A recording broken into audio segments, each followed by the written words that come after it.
Hi, and welcome to this week's live Q&A around how to heal and transform fatigue so you can feel alive again.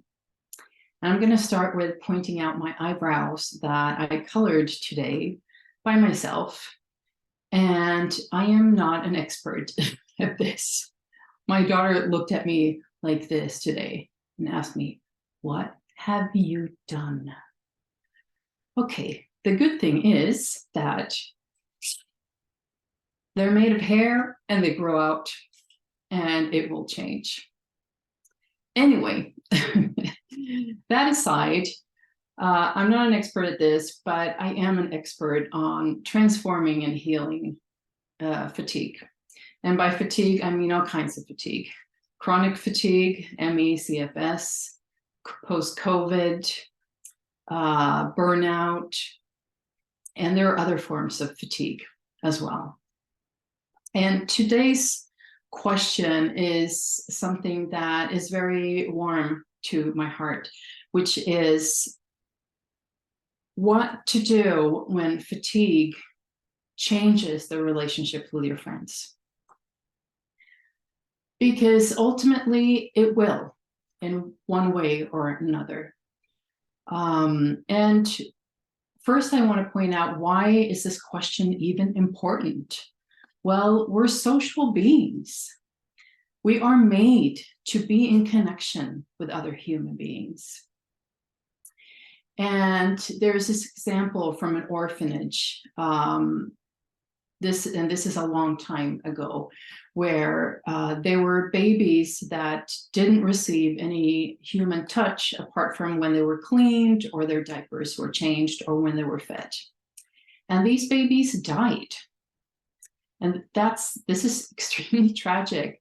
The interesting thing is that if we don't have human connection, it will affect us. And this is also quite challenging because that human connection has a very healing potential in it as well. So what do we do when we're affected by fatigue and our circle of friends becomes smaller and smaller and smaller? When we don't have the energy to connect to our friends, we don't have the energy to attend social gatherings, and we might also notice that some of our friends will not get back to us as often. They will not call us or connect with us. You might even notice that some friends might even take distance from you, might not even want to hang out with you or spend time with you because they might be triggered by what you're going through. And there can be many reasons for that. But for most people experiencing some form of fatigue, the relationship and the dynamic with their friends will change. And so, what is affected by our own reaction to our relationship to our friends? This can be affected by so many things. How we relate to our friends and how we react to what our friends do to us or with us or don't do is affected by what we have with us, what we have been taught around friendship relationships, what we have personally experienced. For instance, when I was 11, we moved from one continent to another. And this was in 1980. Yeah, 1980. And so I left my best friend, all of my other friends, and this was at the time when the only way to communicate was through regular paper letters. You know, the kind of letters that you write on a piece of paper and you fold it up and you put it in an envelope and you stick on a stamp and put the address, the physical address, and then you put it in the mailbox. And then hopefully a few weeks later, the person will receive the letter. Or we could phone each other. But it was also the time when making a phone call to another continent was ridiculously expensive. So this affected me. And it had the effect that I had trouble really getting close to people for a long time, and this was unconscious in me.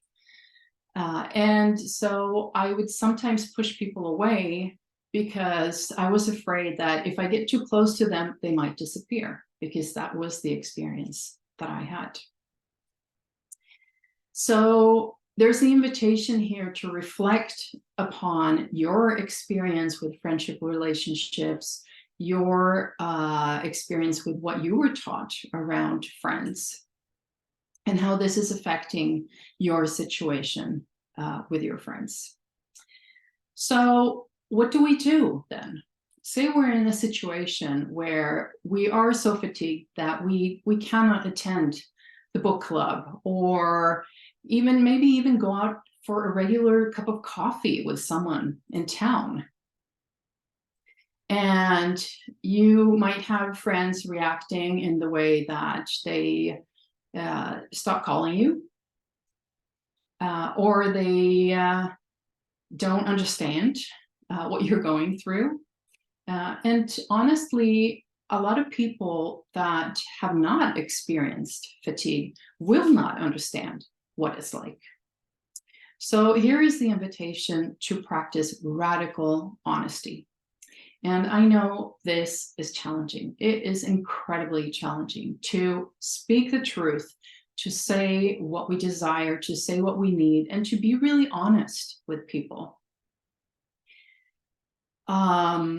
And I'm not saying that you should do this from 0 to 100 and say everything you're thinking, everything that you need all at once.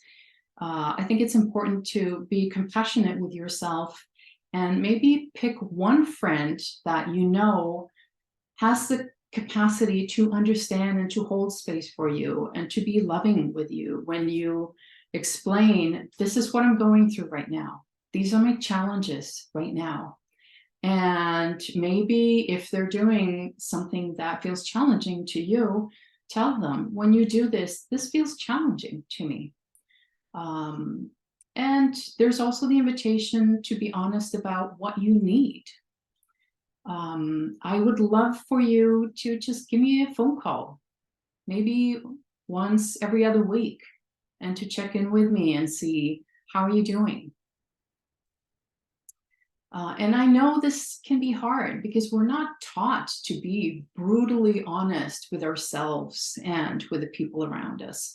Because here again, there can be so many fears that if we are honest, people won't love us, they will leave us. That was certainly the case for me.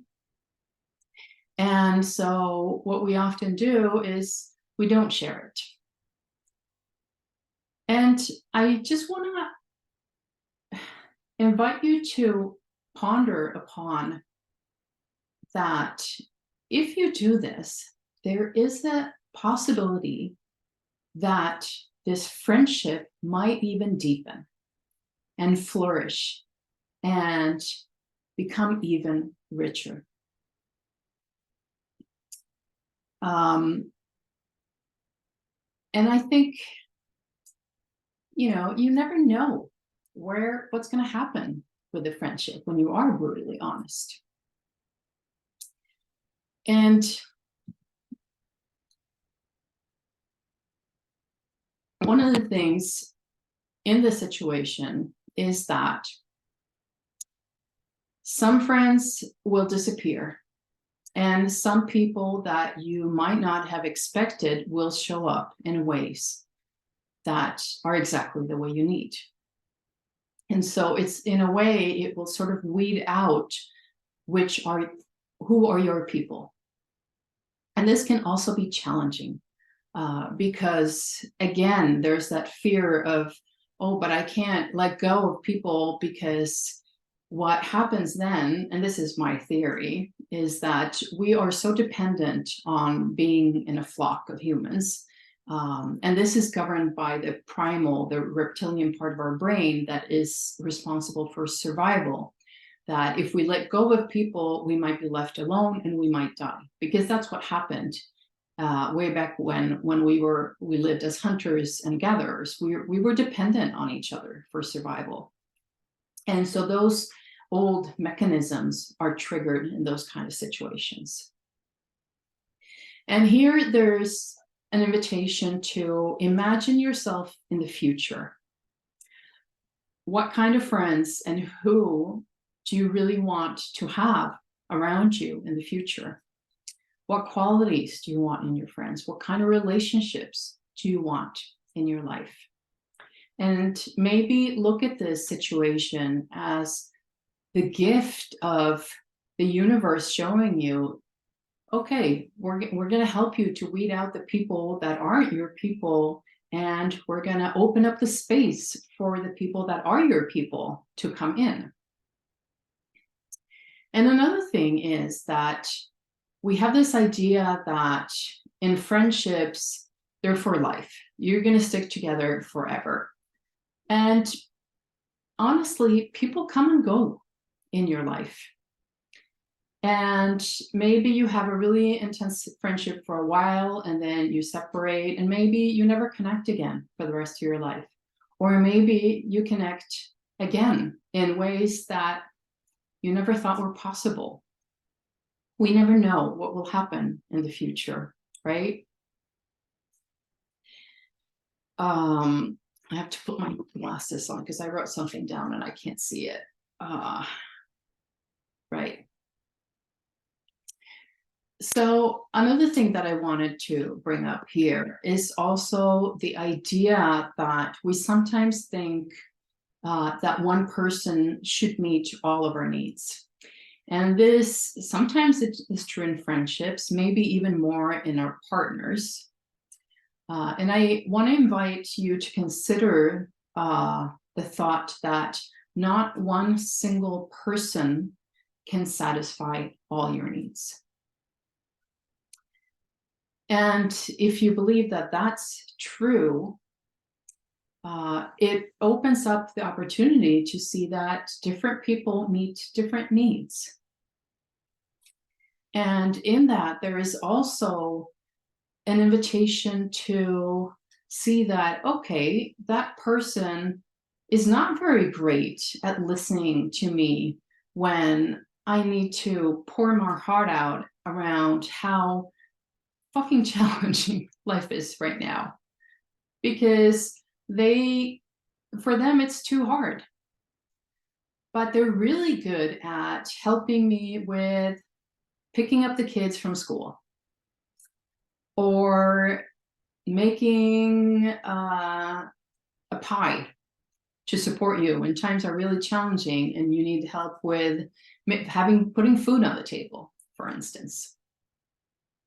And then you might have another friend who sucks at cooking and who hates kids, but is really, really good at listening to you and holding space for you when you need to really let out all the shit. So I hope this was useful, or this is useful for you.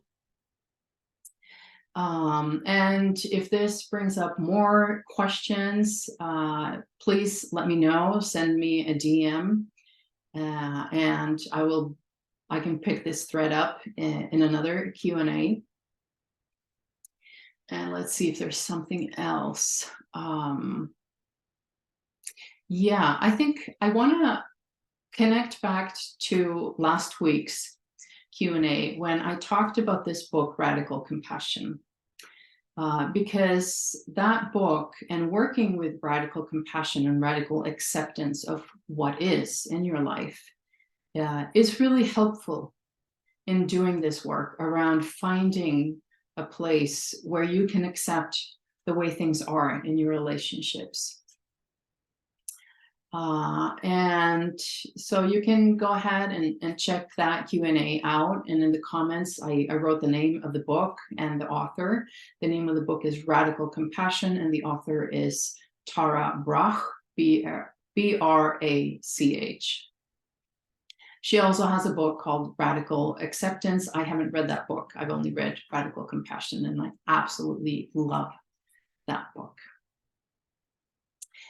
Okay, loves. So if you're interested in knowing more and getting more tips around healing and transforming fatigue, you can sign up to my newsletter where I share twice a month, a short newsletter with prompts, ideas, and practices around transforming and healing fatigue.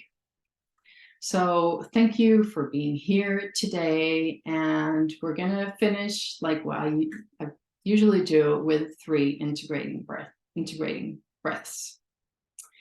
So I invite you to do this with your eyes open or your eyes closed, whatever feels best for you. And if you feel called to, put your hands somewhere on your body or not. And for a moment, just drop in and notice what sensations you're experiencing in your body right now. I am currently feeling the weight of my body on the chair, a warmness in my back, and tingling in my feet. And the sense of, I did it. I did yet another Q&A. And so we're going to do 3 deep breaths, breathing in deeply into your belly and breathing out, allowing a sound if it feels good to do that. And breathing in again. And breathing out and letting go of any tension that your body is ready to let go of. And one last time, breathing in. And then breathing out.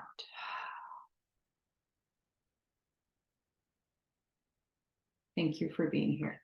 Lots of love.